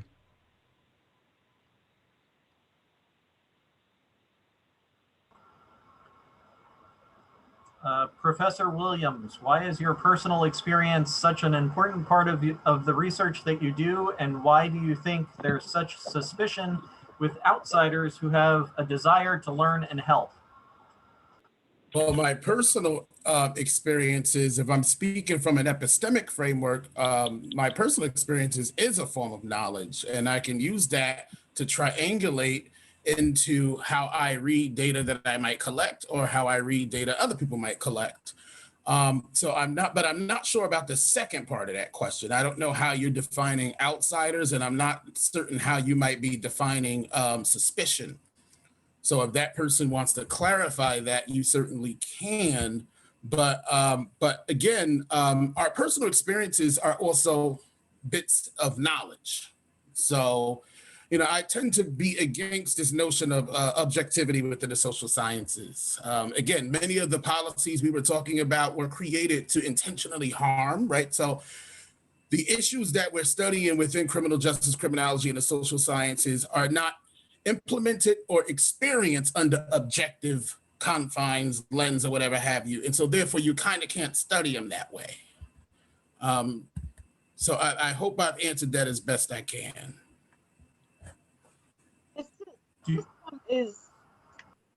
The system is created a particular way, and it was not random. That if you read the history from slavery to Jim Crow, but skip over the criminal justice system, you're missing a huge part of why the system is the current way it is. And you can't get away from race. No, no. And, Like, right. They created laws particularly targeting Black men and Black women. So then they could be incarcerated in local jails and be rented out to county sheriffs on chain gangs. And there that were was no good the cops. immediate, right, sorry, I'll go off. No, and I was just jumping in, Keisha, to say there were no good cops. I mean, I'm doing another webinar on this very issue tomorrow morning to be exact. But, I mean, everything in the criminal legal system is socially constructed, right? Quiddy has written about this. We all know this. So for the life of me, I've never understood how that can be studied objectively. I know we teach that, right? But for a system that has been socially constructed, people will exclaim that can be studied objectively. Well, the objective part, if anything, is we use facts. Like, that's the objective part, is if you use facts to study this system and you do not gloss over the history of the chain gang, and you do not skip over the first prison that was created, Eastern State Prison in Philly. It was created to send people back home. Like, this whole idea of incarcerating people forever or so many years. There's this whole long history of punishing people. And in America, it was one way for white people and one way for Black people, called enslavement. And then there was two systems. There was one for white people, which, if you read about the history of violence in this country, white people are violent. Period. Historically, currently. Black people are more likely to be fearful of the lone wolf white man and a gun. Mm-hmm. And I don't want any of the, back talk about other types of alternative facts. But this whole idea is you can study the system objectively if you base your truth in facts. That's how you study the system objectively. You get factual information, you read across disciplines. Do not just read criminologists, because that is dominated by white men and large and quantitative studies, and they miss the experiences of people who are actually coming home. Right. So read broadly across disciplines: sociology, criminology, policy, political science, history, even economics to an extent can teach you something about the money aspect of the criminal justice system. Yeah. And interrogate. And my point really is just to interrogate the whole notion of objectivity, which always means, an adaptation to whiteness and white stream notions of what fact is and what it isn't. So in my discipline, it has always meant the exclusion of equally other relevant, right? Equally and other relevant, perspectives around crime and justice. So for me in particular, getting back to the question, the reason why I bring in personal and lived experiences is because I bring a Black voice and perspective into the discourses, right? And so that's important. And that's why if you read anything by me, you're going to see that perspective in there, because it is equally relevant to the conversation. Yes. And truth be told, Jason, if we are not including our voices and our experiences, then the other are not going to do it. That's right. Yep. Yes. So I can't, and again, I know we got to move on to the next one. So unfortunately, to the second half of that, because I don't know how you are defining outside, and suspicion. I mean, it could be sort of contextualizing why people might be against some of the questions. I mean, the answers we just given, or it can be to something else. I don't know. So. John, we have time for more questions. Yeah, if the panelists are willing to answer more questions, I don't see a problem with more time. What do y'all think? Okay, so this is from Yolani. First of all, she said, loved this presentation. And her question is, what strategies have the panelists found to be effective in changing the culture in higher ed or other organizations when it comes to serving formerly incarcerated students? Am I the only one in the HBCU? Yeah, okay. So every time I'm in the spaces with those decision makers, deans, associate deans, I bring up the opportunity for us to broaden what Howard University is doing as an institution. And I bring up examples of how we could do better as an institution for our people that are returning home. And it's not changing, but the fact is we're having the conversation, and without me in the room, it probably, well, without me or my colleague, Dr. Muhammad, it would probably not happen. And so one way is just to continuously beat the drum, continuously fight back against the decision makers, because I'm not a decision maker yet, but I have a voice. And I use my research to prove that I'm a legitimate voice to be at the table, and push back and push back. And then I get indirectly, these conversations will get me invited into spaces that I would not previously be invited to, where then I can expand some more. So it's not, I do not call it like agitation, because I like to be employed, but I do call it advocacy about how to negotiate with people in power positions and bring and ask a lot of questions like, why don't we have a reentry program on campus? Why isn't every department bringing in a cohort of 2 or 3 undergraduate students and giving them a mentor? We give freshmen a mentor, senior students. Why can't we do the same and just waive all their fees and tuition? And they look at you like, but then the conversation starts and continues. Yeah, I think it's important to really hold these institutions accountable. We need to think about hiring more diverse candidates. These departments need to be intentional. Who are teaching these classes, right? How can professors relate to students from diverse backgrounds and lived experiences? And I think it's important for all of us as I consider myself to be an activist scholar. So I'm always trying to hold institutions accountable, especially in this day and age, when many of these institutions claim to be for Black lives, they claim to be for diversity and equity. Well, let's see it then, right? And so I just think it's important for us to hold institutions accountable and use our voices to try to democratize institutions.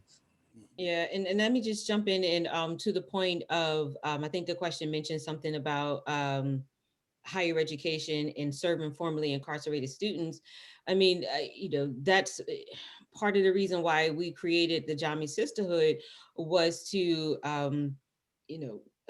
provide opportunities for formerly incarcerated students to find or create spaces for them to continue their education if they like, or to create opportunities for them to become researchers or to become established as subject matter experts in this field.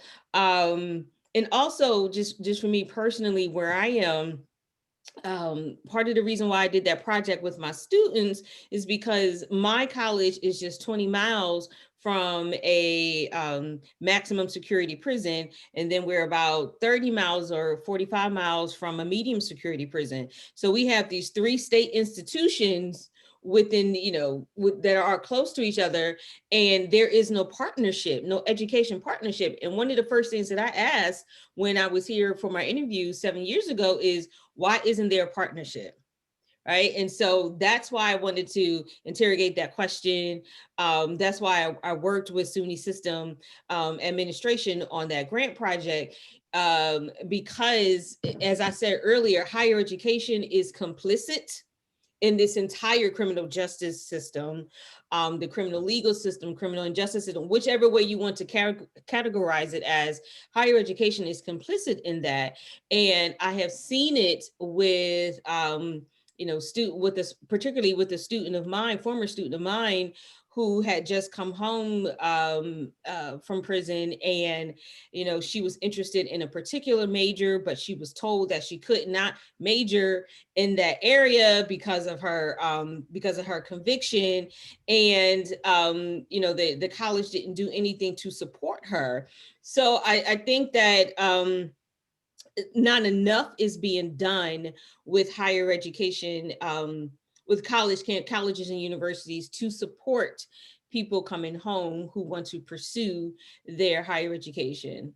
I mean, if anything, they are, when you have the box on some of these questions, just with college applications, have you ever been convicted of a crime? That in itself is a problem. That in itself is the higher education being complicit in this whole nonsense that we call criminal justice.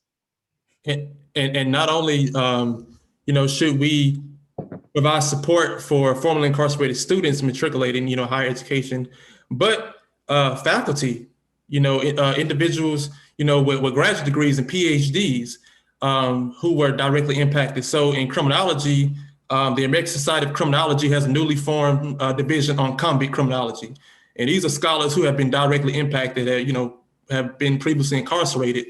And, so not only should we help students, trying to receive, college education, but institutions and departments, especially criminology programs, should seek out these individuals and give them an opportunity and support, provide institutional support for them to, come and be employed by college campuses and kind of help reshape how we teach criminology, criminal justice. Because historically, this discipline has been complicit in the oppression against people of color, the LGBTQ community, and so forth. So why not hire these individuals who have received graduate degrees, whether that be in prison or on here in the so-called free world, and help give them access to these institutions, these college campuses. And because they too play an instrumental role in how we deconstruct and fight against an unjust system.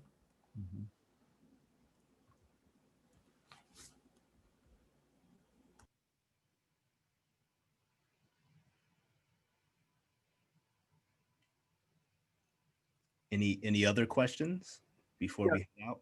John, the next question is, this is for the group.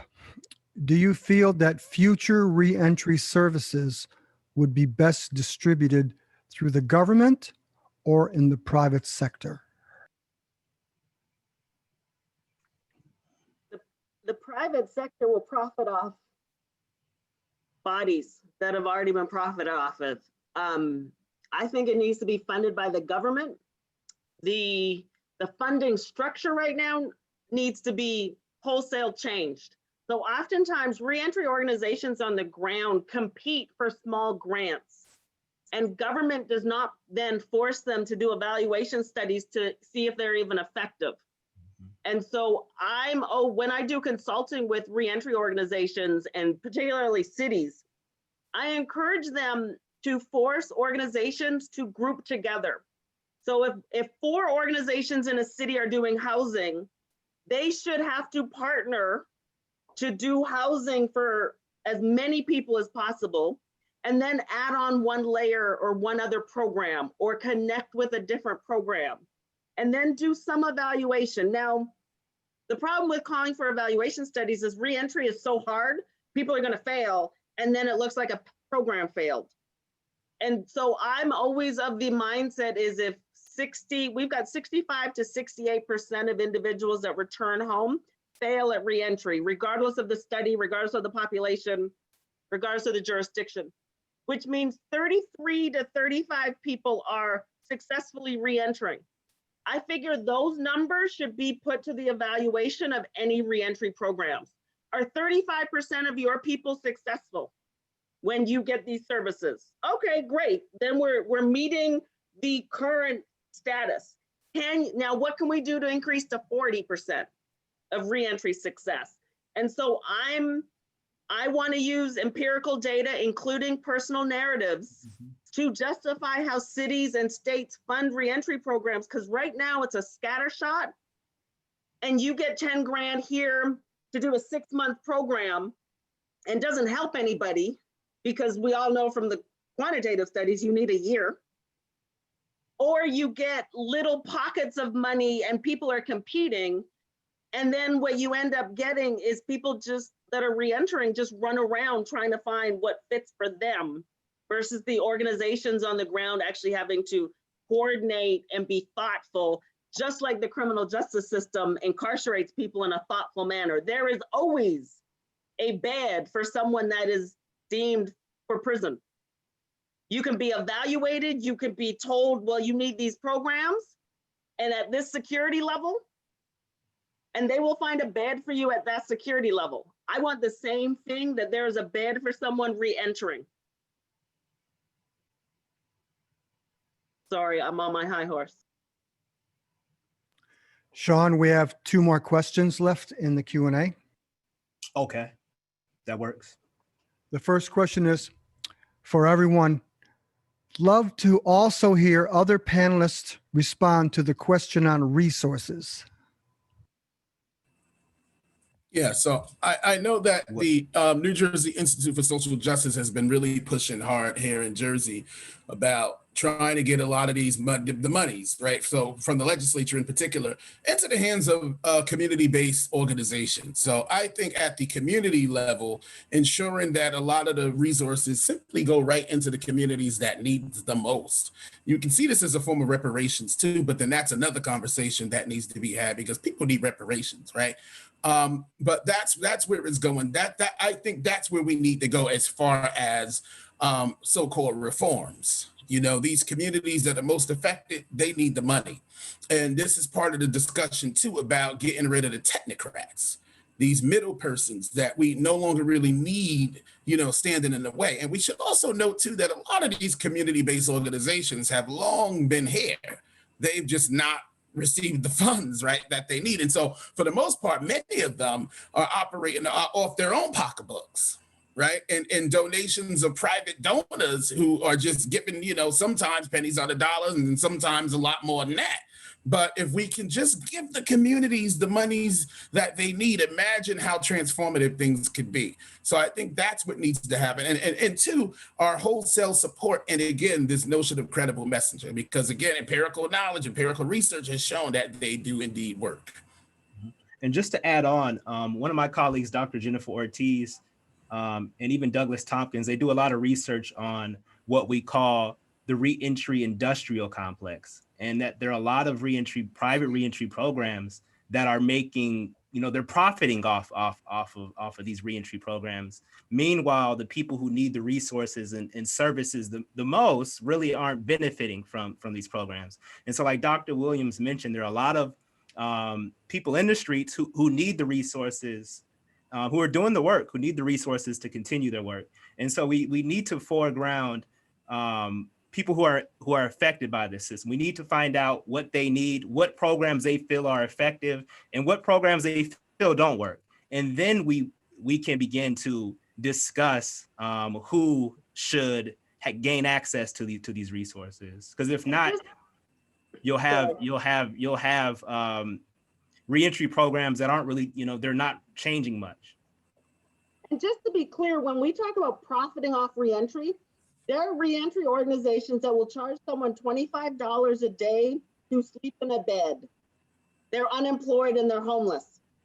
They will charge individuals $25 or $30 to take a piss test for a drug. They'll need to piss in a cup for a drug test.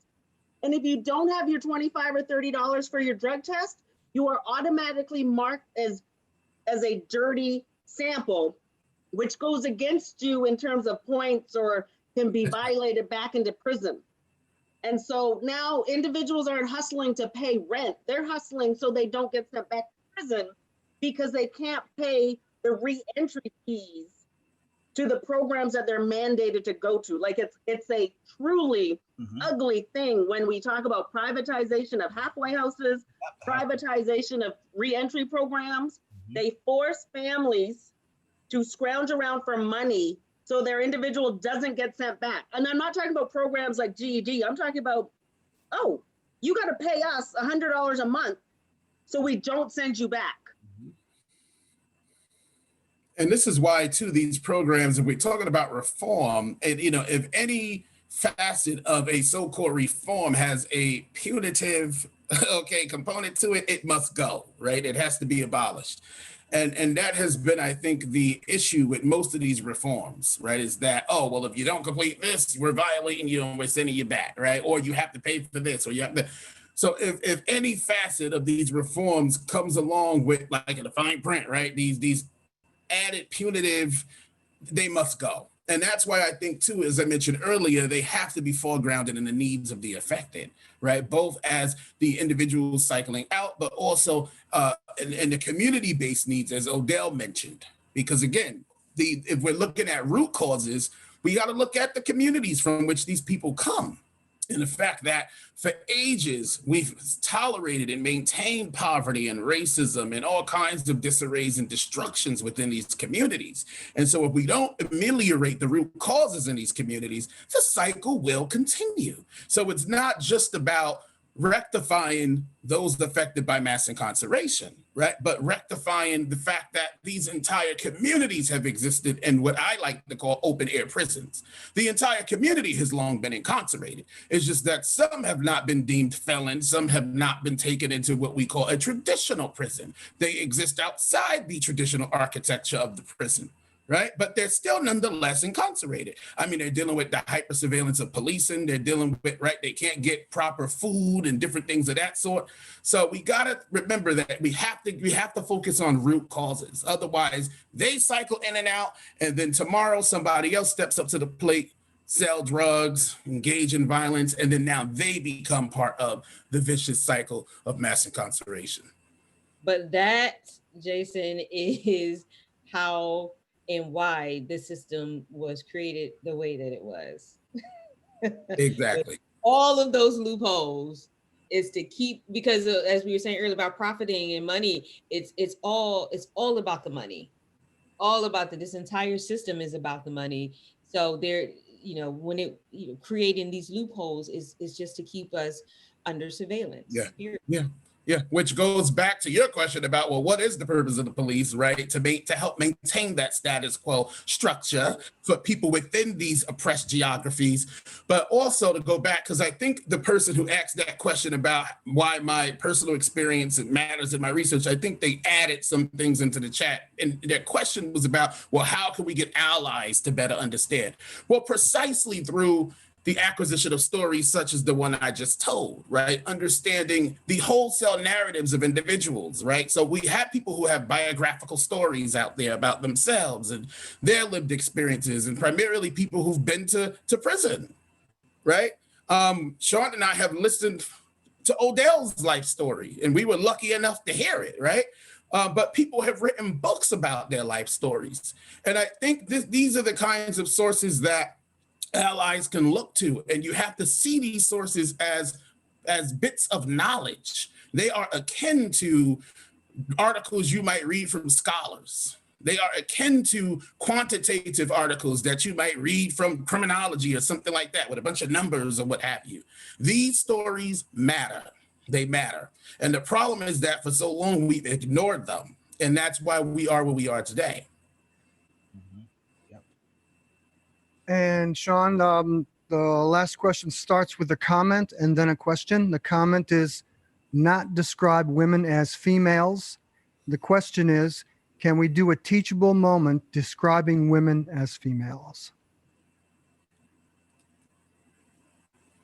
I saw that early on, and I think that was referencing Odell. I think he may have referred to women as females a few times. And that is one of my pet peeves. Nothing against Odell, but just in general, because when you say female, you could be talking about me, you could be talking about a dog, you could be talking about fill in the blank animal, whatever. So it's always more appropriate to refer to us as women, as girls, as whatever they So I think that's what that was in reference to. And just to elaborate, the term females literally refers to any body that can birth babies. Yeah. So it's a female monkey. Right. Yeah. And also too, I'm not sure when it became culturally acceptable to refer to us as females, but usually in the context of these females, those females, these females out here, it's one step removed from calling us bitches. And that's the problem. Yeah, it's disrespectful. It's disrespectful. Women, girls, young ladies, if you're not quite sure of the age. Mm-hmm. Or ma'am, if you really want to be respectful. and it will be madame with an E. Yeah, or Vice Dr. President Kamala Harris. And the term woman is also more inclusive to gender nonconforming trans individuals, right? And other equally other categories. Mm-hmm. Thank you. Yes. Exactly. All right. And that's all the questions we have. All right. Well, this was fun. Yeah, Awesome. Thank you, audience, for the questions. Appreciate you, Dr. Wilson. Thank you, tech people, Pete and Brian. So appreciate you. Yeah, thank you. And thank you to the 34 participants who hung in there with us. Thank you. Yes. Give yourself a round of applause for staying with us this long. And again, I appreciate all the panelists for joining me for this important conversation. And again, I just wanted to thank Pete and Brian for their expertise when it comes to the technical stuff, because I'm a fish out of water when it comes to those things. And you guys have really ran a perfect show tonight. So thank you again. Thank you. And thanks to the audience. Thank you, Odell. Yeah, Odell and everybody, Dr. Willingham, Dr. Middlemas, soon to be Dr. Mitchell. Yes. Dr. Williams. I can't wait for that graduation party. Lots of wine. Yes. Thank all the attendees. Really appreciate you for coming out and supporting us. And be on the lookout for more panels. I mean, there's so much we discussed tonight, and there's so much more to talk about. And I look forward to having more conversations. And yeah, this. Thank you guys. Thank you guys for some of the knowledge I gave me. All right, we here for you. All right, y'all have a good night. Y'all Good take night, care. everybody. Catch up, y'all soon. Bye bye.